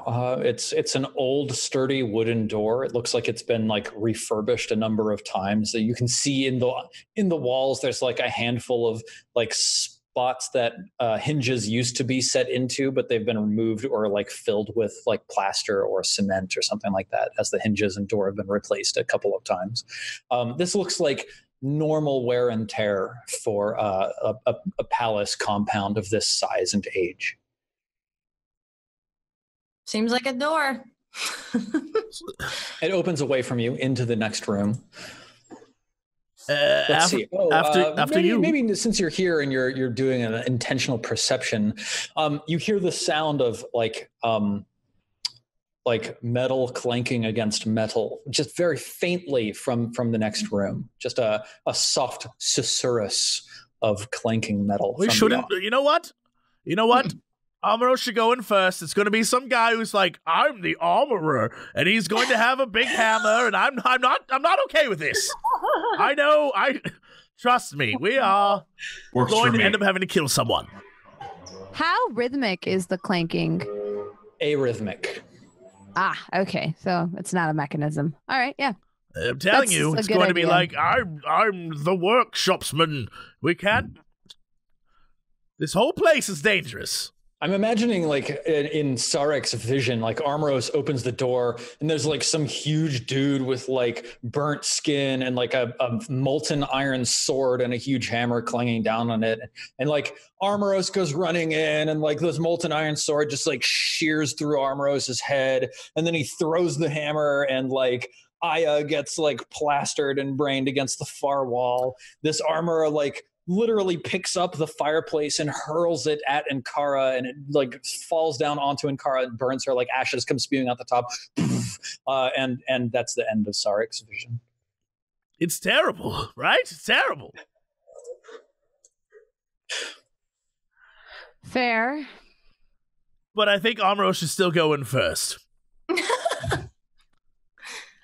Even if he gets 7, we'll still be fine. Well, being at the top of the totem pole isn't just response. It comes with honor and responsibility. So much honor. He should have all the honor of going in first. Yes. I said I'll go in first. It's a long time. All right. So my memory of marching order is Armros, Ankara, Aya, Sarek. Yes. All right. Armros, tell me how you open this door. I guess the way he opens all doors, he just kind of kicks it in. Nice. Yeah, you kick the door, the hinge smashes, the door flies open, wha-blang. Beyond, the room is dark. Once again, Armoros, the only light that's flowing into the room that you can see by is probably the 5 feet at the door. I stole my torch, yeah? Yeah, you certainly can if you like.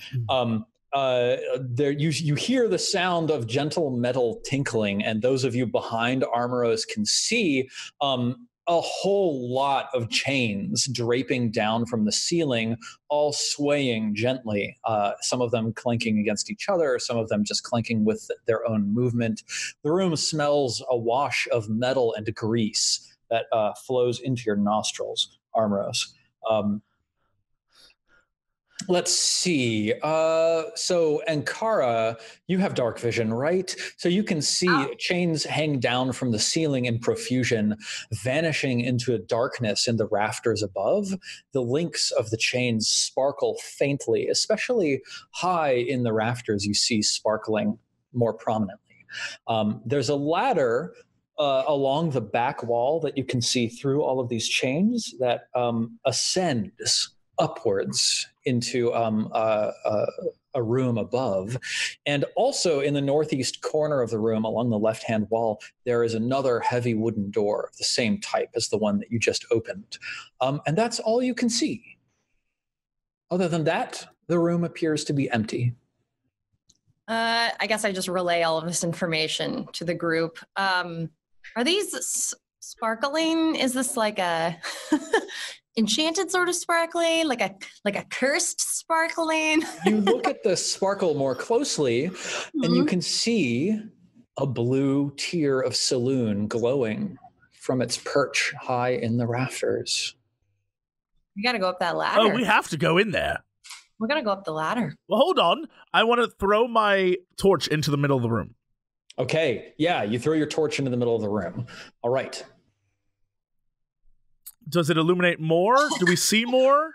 Yeah, Does anything happen? Like having the torch out there, it gives a bright light within 20 feet and then dim light within another 20 feet. I think that's what it is. Yeah. Also, does any chain monster come get it? Man, Jesse, you're giving me some really good ideas here. Some sort of like chain link spider comes crawling down like. Let's see. Torch.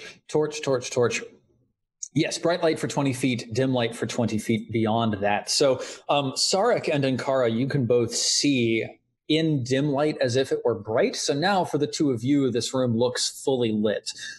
For Armros and Aya, the room is dimly lit. You see no spiders, no chains come whipping to life. Nothing like that happens. I don't know why you would even think that. But it doesn't happen, whatever you were thinking. And you can see that this, part of this tier of saloon is obscured from your vision. It looks like there's like a chain wrapped around it or something where it rests on one of these rafters up top. Who's the nimblest of us? Who would like to attempt that? You. Now get up there. Yeah, I think it is you. God damn it. All right. I'll try. You're the one that's always doing all your flourishes and whirls. Put some of those flourishes and tumbles into action and somersault your ass across that rafter. You can draw a picture about it afterwards, too. It'll be a very good picture. All right, I attempt to do it. Yeah, cool. Give me an athletics test to start climbing these chains. Oh, this is poopy. Okay. Can I give him a boost? Yeah, totally. You can help him out. Okay. This is going to work out. You have advantage. Yeah, 20 athletics. So what does it look like? Like, how do you ascend these chains, Sarek? Sarek just sort of like spits in his hands and rubs them together and gives everything a look and like pulls on one of the chains and sort of looks up and then looks at everyone else and then like puts his finger up to test the wind and then looks around to see if there's anything else around and then sort of like pulls on a few more chains and then spits in his hands again. Test, Perception?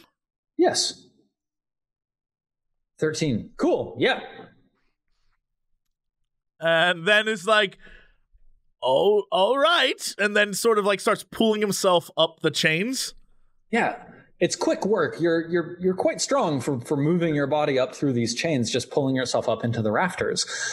When you get up to the top, you're probably like 20 feet away from this tier of saloon as it rests on top of one of these rafters. You can see that it's not a chain that's wrapped around this tier. It's the octopoid arm of some creature which stares at you with a single unblinking eye. Let me see. Yes, it's an octopus-like creature of blue-black flesh has grabbed onto the tier of saloon and is also wrapped around the rafters. So it's got like one arm around the tier and then like 4 or 5 arms around the rafters and like 2 arms out behind it or something like that. It's looking at you with one wide quivering eye. It looks scared almost. Does it have any... Does it look sentient or like it can communicate with me in any sort of way? Can I talk to it? You can try. I want to. Okay. Pardon me. person, but I need that which you have, and I would compensate you in some way with other things to hold. I've got things. He starts like digging through his bag. It's like, I've got other things of equal girth that you can hold on to. If that. Hello? Yeah, I think you hear a voice sort of emanating from the creature, but it's not in a language that you can understand at all. It sounds like Sa-Sanathavan. And Kara, you actually can understand what this creature is. I was going to ask, can I hear this conversation at all going on? Yeah, you can, faintly. You can hear what it's saying. And it says, back, mine. It doesn't want you to touch it. Don't touch it. I don't want to touch it. I'm trying to offer fair trade. What's going on up there? Can I try to climb up there? Yeah, totally. I don't think I'll be able to, but I'll try. Give me an athletics check. Nice, yeah. And Cora starts trying to climb these chains. It's like that scene from Frozen where Elsa is like, or Anna is like trying to climb the cliff, and then we like zoom the camera out, and she's like 2 feet above the ground. That's exactly what's happening to Ankara right now. She's like, "Am I almost there?" And then it's she's like 6 inches above. Yeah. Can I shout up to it then? Like talk to it and just say, What are you? Because I can't see it, right? It's like too far up. Now that you see like where it is or what it is, you can see the octopus-like arms wrapping around the rafter and this blue blackened flesh. Do I know anything about that? Give me an Arcana check. Man, he's rolling. Mm-hmm. You know that in the wake of the sun's beginning to fail 10 years ago, like when the corona spread across the sky, chunks of burning sunflesh fell to the earth as well. And riding on those chunks of sunflesh came solar demons. And this is a very minor, and it looks like almost wounded or elderly or something, a very weakened version of a solar demon, but you don't know anything about it more than that. You know this because the quality of its skin is the same, this sort of like blackened flesh that normally you're accustomed to seeing blue flame erupting from, but it seems this one is darkened. So all I know is that it's a solar demon, but I don't know what they're all about or anything. You don't know what it is or like what it wants or what it's weak to or anything like that. Then I'll ask it. I'll say, solar demon, what are you doing here? It like extrudes its eye down over the rafter and looks at you. It's got just this one big golden eye, and it looks at you, and then it speaks, this voice emanating, "Don't hurt. Be nice." We want to be nice. We need the tear. Orb, warm. You want warmth? Orb, warm orb. Warm orb. Okay. It cuddles the tear of Saloon close to it. It's cold. I shout up to Sarek. I say, it's a solar demon and it likes the tear because it's warm. So it doesn't want to give it up. We need to figure out how to keep the little solar demon warm so that it won't need the tear anymore. Do you have anything that's warm? There's like 4 fires back in the other room. What if, hold on. Solar, I feel like demon is excessive. Solar being, what if you bring the orb with us to the previous room? It's very warm in there. And there's a little, like a bowl, like a little home, which you could live in that is warmed from underneath, and you'll be warm forever. This eye peers back down over the rafter again, and Kara, and you hear the voice again. Man, strange, don't like. Oh, yep. Sark, stop talking. Just cut it out. Doesn't like you. Okay, I can do that. Solar demon, there's a lot of warmth down here. Will you come down? There's more warmth. Yeah, this is very appealing. Roll a persuasion check. Ooh. Yeah. No, the solar demon grabs this orb to its chest. It says, "Nope, warm now, warm here." I'm gonna attempt to commune with this demon using that same ability that I used earlier, my awakened mind. Yeah, doesn't that? Yeah, you don't need to share a language to do that. I don't know. So I'm gonna try to like mentally, telepathically communicate with it. Awesome. And while doing this, I'm gonna have like friendly little tentacles, like ethereal tentacles, kind of sprout out of my little skull, and like have them beckon at him, like. And be like, and tell him like, after hearing like this conversation between Sarek and Ankara, be like, come down, it's safe. We mean you no harm. Awesome. Yeah, that's what you say. Mm-hmm. Yeah. This creature, it understands you when you speak into its head like this, but it's obviously not very bright. Like its response is. Sorry, what was that, Armoros? So get it because you said it's not very bright. Yeah, right. Nice. Yeah, I think its response to you is just warm here, happy here, safe here. I'm trying to I wish I could climb up there because I can produce flame. I guess I'll just cast Produce Flame because I'm holding it. I want to attack it, but I produce it and see if that gets a reaction out of it. Yeah, awesome. You produce a flame in your hand, and its eye like grows wide and shimmers as it looks at you, and you hear it mutter, "Warm." And I lift it as high as I can and I go, "It's warm. It's warm." You warm too. I'm trying to figure out how to get it. I don't know how to get it down, to come down.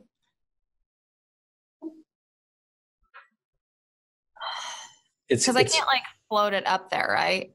No, you'd have to like throw it. Its eye is like flickering back and forth between you and the fire in your hand and the torch that's burning on the floor. It's looking greedy. Yeah, I'll just go pick up the torch. Okay, yeah. And I'll hold the torch and the ball of flame. Yeah, it's like looking at you very excitedly. Come on. Give me another persuade roll. You have advantage this time. Oh, thank God. Finally. Nice. Yeah, okay. So you hold up the two flames enticingly, and this thing sort of like disentangles itself from the raptor and begins sliding its way down one of these chains. Have you ever seen like an octopus like climb its way up out of its aquarium? Mm-hmm. As it's coming down, I'm gonna start like not walking away from it, but like backing up into the other room because I know that I can't give it my ball of flame. So I want to give it like the fire that is going to stay. So I'm just kind of slowly luring it back toward the fire. It's like holding the tier of saloon with one arm and like walking itself forwards with the other seven. You hear it like burbling happily to itself. Warm, warm, warm, warm, warm, warm, warm, warm. Yeah. I'm gonna whisper to Ankara, like in her mind, not like so that this thing can hear. Yeah. And just like she's gonna hear in her head like my voice being like, "Oh, can we keep it?" I don't think so. I mean, I guess die. We're gonna have a lot of torches. I'm gonna try and get the orb first before we figure out what to do with him. So I'm just gonna sort of offer the torch to the arm that is holding the orb and say, "Oh yeah, hey? It totally reaches out another different arm. It's got 7 others of them." Sarek yells down to you to hold on a minute because he has an idea, and he slowly like tries to make his way down. Yeah. I mean, you rolled like a 20 on your athletics check from earlier, so I'm giving you the benefit of that here. So he just slides down one and lands with a finesse that's like, "Oh, pink." Yeah. And he's like, before you give our friend here the torch and your little fireball, Wouldn't your friend be more comfortable downstairs?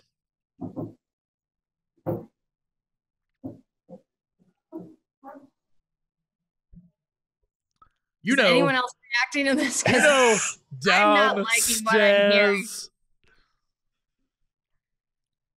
We should take you downstairs and feed you. You're so awful. You're so awful, Feed? Sarah. No. When I think What do you're you worth mean? anything. What do you mean, feed? I meant friend. They could befriend each other. Why don't you go befriend yourself in a corner and leave me alone? You're terrible, terrible. You It's literally cute. I ate like a it. butterfly. You ate a butterfly. Well, butterflies are ugly, disgusting, terrible creatures, and I like him. He's cute. And I want to keep him. We He's can my keep friend both now. of them together in a room downstairs. Warm friend, warm friend, warm Yes, friend. yes, warm friend. We should do this. We should do this, Ankara. You know, he's the only living thing here. We don't know that. There's a whole nother door. Yes, and this is 2 orbs for the price of 1. No! We don't even know that if we bring him downstairs to its friend, whether that is going to satisfy the friend so that we can get the orb. Yes, but it's certainly worth finding out. Amaros, what do you think? He's like, I honestly don't really understand what's going on. Great. Okay, cool. It's worth a shot. I'm just saying. What is your plan? What is your plan right now? What is your plan right this moment? What are we doing? You guys are talking Find about the him octopus and- thing, right? Yeah, Yes.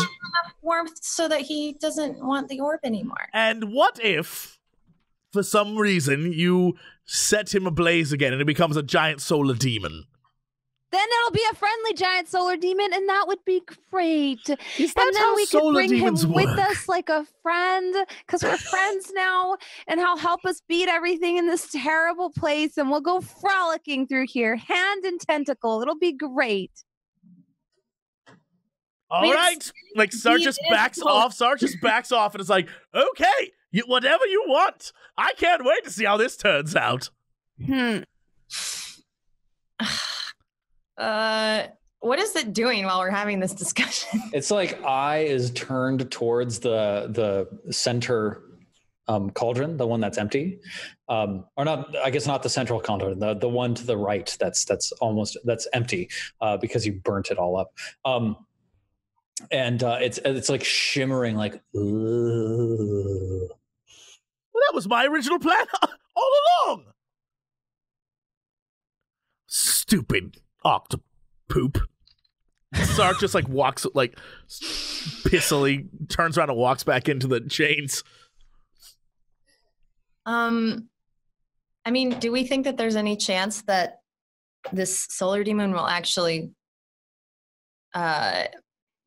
eat the blood ooze? Consume it? Based on your knowledge of solar demons, you have no idea. I guess we could try and see if it can defeat the blood ooze. It's definitely significantly smaller than even an average blood ooze. Well, it's just a little. It's like the Gosh, size. darn it, It's the size of a This puppy. thing is like half dead. Don't do this. Let's find that dude that we don't like and feed him to the blood ooze. This little guy didn't do anything wrong. You actually know that? No, but I like him. He's cute, and therefore it's fine. And I don't like the other guy. He's not cute, and therefore we should feed him to the blood ooze. I told you guys we should have killed him. I bring the solar demon near to where the fire is. Yeah. I say, Like, how do you bring him? he has the torch, so I'm like, You And I got your produced flame. Yeah. He goes like crawling his way towards the the cauldron. And when he gets close enough, he like slaps out one arm and sticks it to the side of the cauldron. The cauldron still has a fire under it, is like blazing hot. And like when his arm touches the cauldron, you see like a flicker of blue fire run down it. And then it starts climbing its way up the cauldron, and the arm that's holding onto the tear of Saloon slowly uncurls, leaving the tear of Saloon on the floor as this solar demon goes plop over the lip into the cauldron.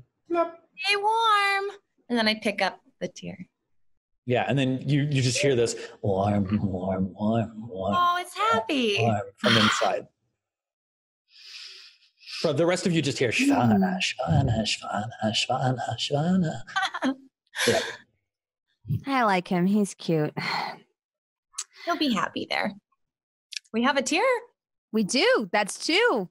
Now, if we could just find that other dude, then we'll have 3, and then we can grow in power. Yes. Wait, what other dude? The blood ooze. The blood in the basement. ooze has one. He has one. Mm-hmm. And he wants to be fed someone. Yes.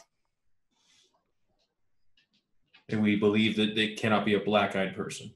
Right. Yes. Well, that's what we were told.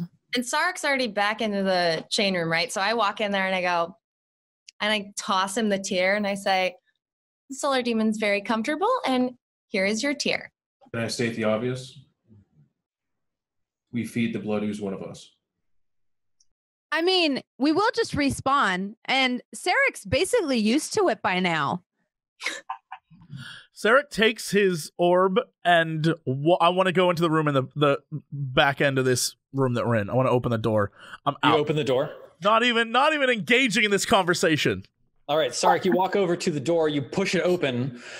There's a spiral staircase leading down. I just start going down. I'm not even entertaining this conversation. I can see in the dark. I don't need this. I asked the girls, I was like, you said you guys died when someone led by themselves, right? Yeah. Yes. Okay. I'm going to hustle over to Sarek, and I'm going to use my strength to not allow him to walk away. All right, so you're like halfway down this staircase. Are you like trying to stop him, or are you trying to like muscle past him so that you're in front? No, I like grab him, and I'm like, okay, you need to stay with us. I guess I follow behind. Yeah, what do you do in response to this, Sarek? You know, Armros is like, you need to stay with us. What do you do? Sarek looks over Armros' shoulder and sees that Ankara and Aya are behind them, and he's like, I am with you, and just turns around and keeps walking. It is true, Armros. So he like resists, he pulls against me? I want to resist to pull away, yes. Yes. Well, then we'll do a physical check, right? Yeah, sure. Both of you make strength tests, athletics tests specifically. Oh, athletics? Okay. Yeah. 24. Wow, damn. Okay, this is like Armros. This is harder than you expected, but you do manage to gain the upper hand. Yeah, I try not to show him that it's harder than I expected. I'm like corded muscle and whatnot, but I'm not breaking eye contact. You must stay with us. I'm tired of everything staying with you. Being fucked up, and then we have to reset everything. We're making progress. You're not going to ruin that. All the progress we've made so far has been because of me. Fire oil, me. Getting this thing with the plan to put him back in the fire oil thing, me. You guys are just doing it. If anything, I'm the leader now. I don't care about credit. I said You wanted to feed him. every time someone walks off and makes a choice for themselves, we all suffer. It's not going to happen anymore. Steven, can I hear anything now that we're in this horribly tight staircase that spirals down into what we do not know? Well, yeah, you can hear Armros and Sarek arguing. Quietly tell him to shut up. So you, Shut up. Shh. Are you like putting your hand up to your ear like? Yeah. I mean, Yeah. I feel like I probably caught up to them. Yeah, totally. You're all there on the spiral staircase. Yeah. I'm trying to hear. I imagine there's a moment where Armros and Sarek do, in fact, quiet themselves momentarily. And Kara, give me a perception check. Oh. 17, fantastic. Let me see what I can tell you about the room that you can hear below. You hear nothing. That doesn't make me feel better. And it almost makes me feel worse. Because I know you, Stephen. I think we should ask Tim if maybe he saw anybody run through here. I love that we've named him. Yeah, Tim. Yeah. So, I think that's a great idea. So I walk back up with Aya and go over to the cauldron. Yep. I'm assuming it's still in there, just being warm. Oh, yeah, happily. It's like skin is all covered in that faint haze of blue fire that you sometimes see like on a pilot light for a gas fireplace or something like that. And it's just like looking up, it's got a very happy eye. It says, "Hello, friend." Tim, did you see anyone else? Yes. Before us walk through? You did? Many. Many? What? Angry men. Angry men? Angry men. They came through the way we came through? Yes. And they went through the other door? No. Where did they go? Up. Up the ladder. Up the ladder. Did anyone go through the other door? No. Okay. Thanks. Just turn around and tell Aya all of this. Mm-hmm. Yeah. Tim? Tim. Is he saying thanks? What is he saying? Is he like trying to get my attention as I'm turning away? No, he's just repeating you. Oh, okay. Yeah, that's fine then. Yeah, I tell this to Aya. So I guess there are a bunch of people up the ladder. Tim, did you see their eyes? Did you see these? Their eyes? Eyes. You have one big eye. I have two eyes. Did they have eyes? So warm. He like plops himself down onto the bottom of the cauldron. The last half hour of the show to be just that. Just bring well, and just turn around to Aya and I'm like, he isn't. It's no. Yeah. Well, if I was that cozy, I wouldn't be in much of a talking mood either. Thanks, Tim. And I kind of give him like a little salute. He sends up one little tentacle out of the top of the cauldron and he curls it until it looks like a thumbs up. Aww.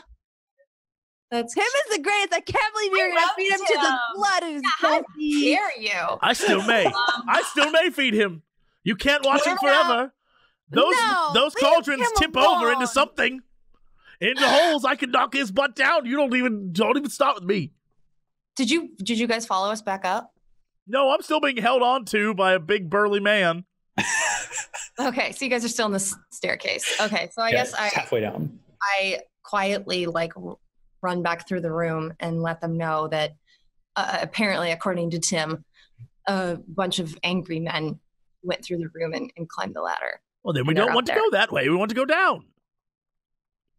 He didn't say anyone went down the staircase, so I still think it's maybe a bad idea. Oh, no, unless we do it. Then Almaros can go first. Well, that's a given. Does that mollify you, Armoros? Do you move into front?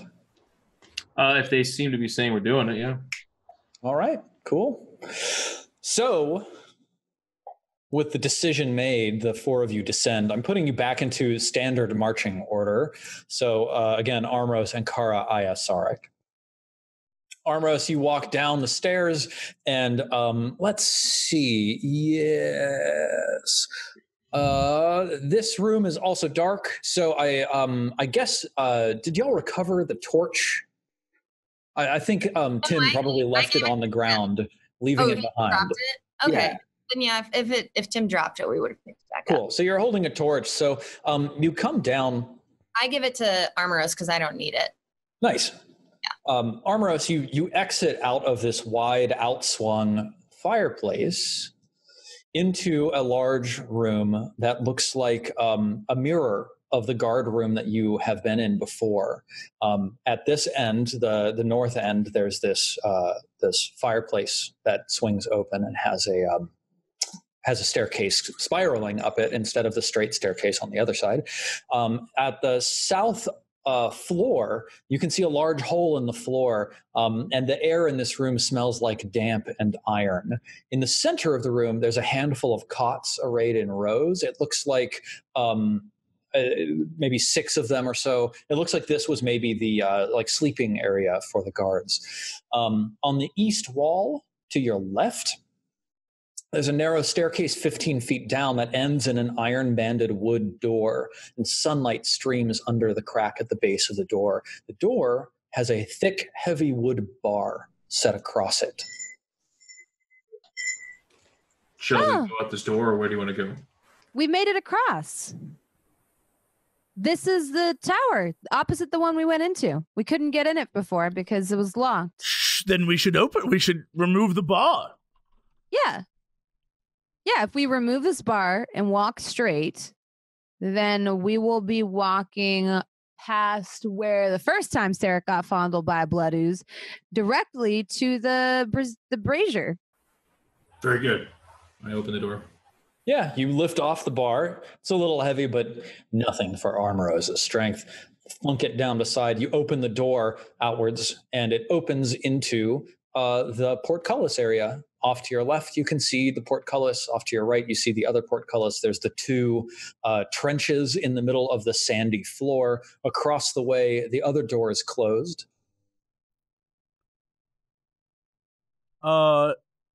Is there a guard in this room? No. No. Well, we know the other blood ooze is right across the way through that door and down those stairs, but we don't have any way of killing that monstrous thing. There's also...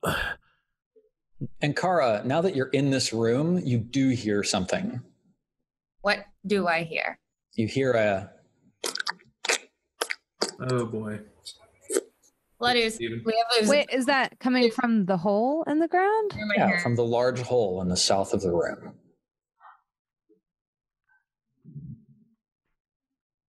This is the... That's the... Yeah. We are above the blood ooze pit at this exact moment in time. Oh, so what do we do then? Rain down an unholy fire upon those things, or slip down, send Sarek down quietly. What? Listen, the blue orb was behind the ooze. If you slip down there quietly, you can grab it, and we'll have Armorose pull you back up. We'll just put a little rope around your waist and plop you down there. You're quiet. You can do it. One of the chains down. Well, chains clink. That's true. Rope is quiet.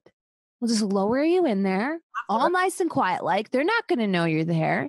You grab the ooze, and then we haul you back up, and we book it out of here. We got all 3. We touch the brazier. We go back to the moon. We turn them in, then we all become as gods. This is a very simple plan.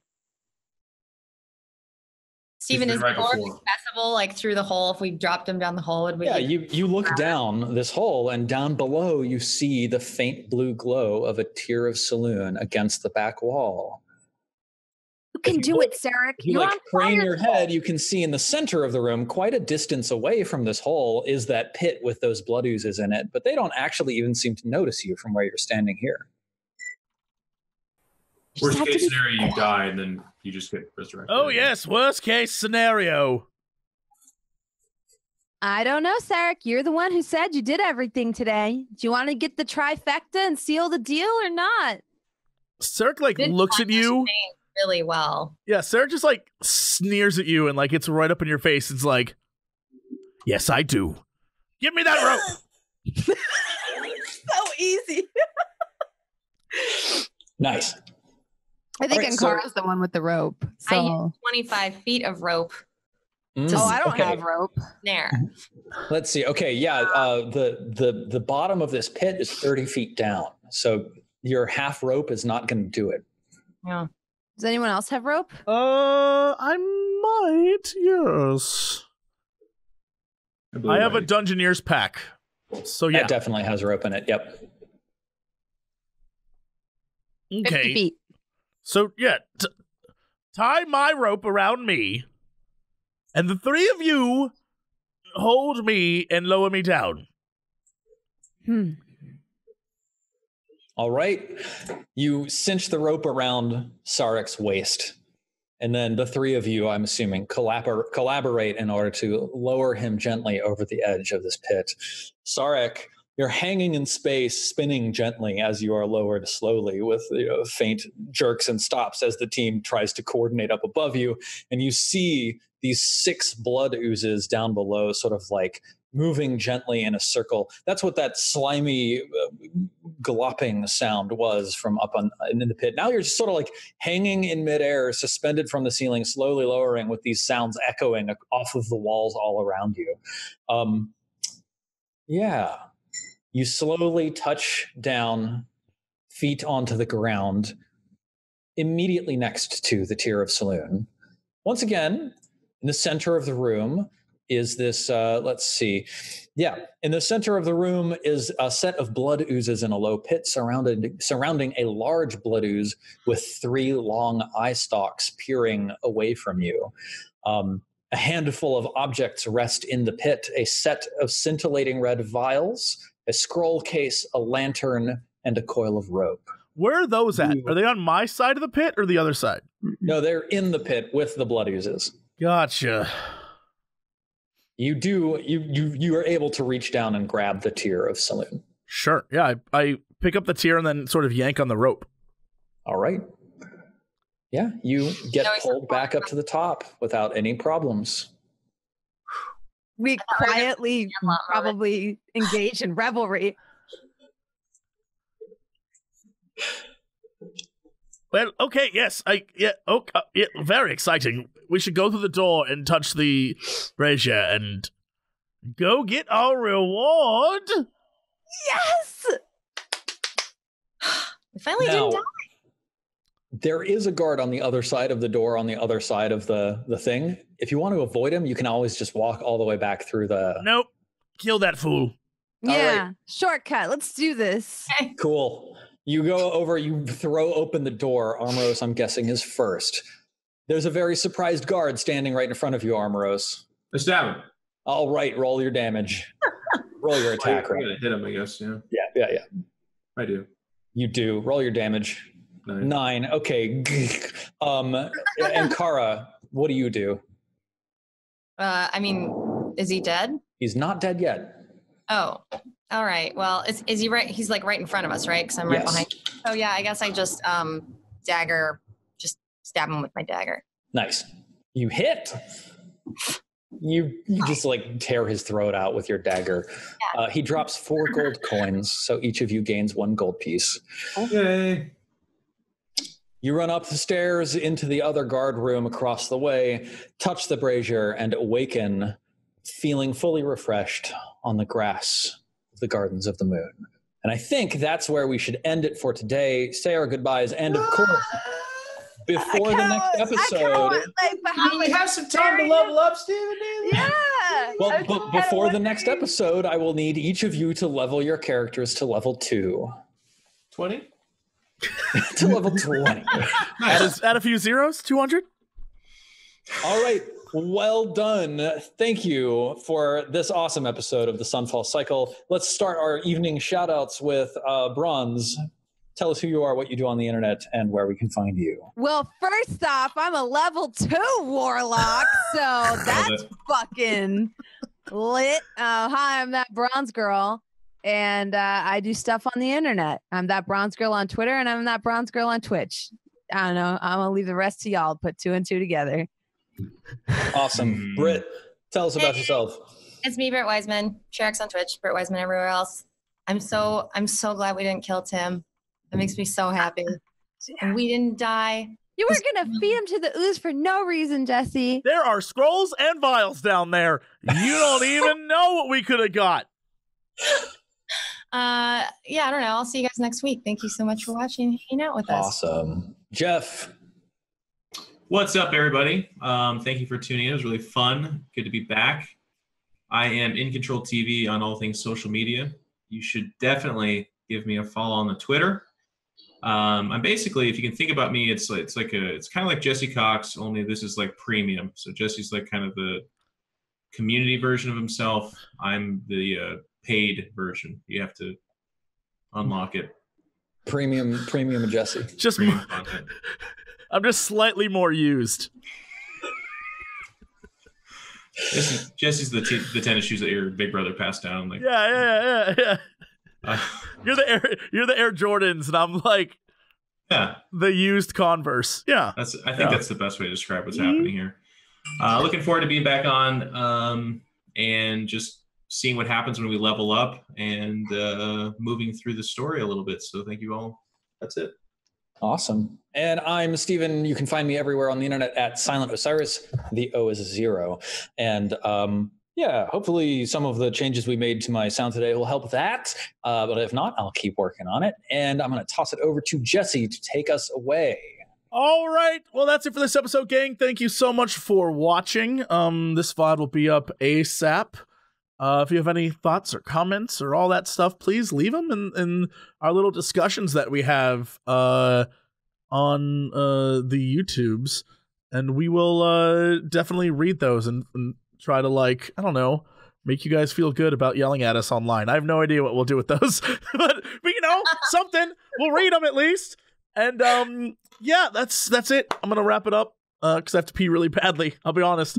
But thank you so much for watching, and we will see you guys next time. Bye, everybody. You know, where's the payoff? Bring the strippers and booze.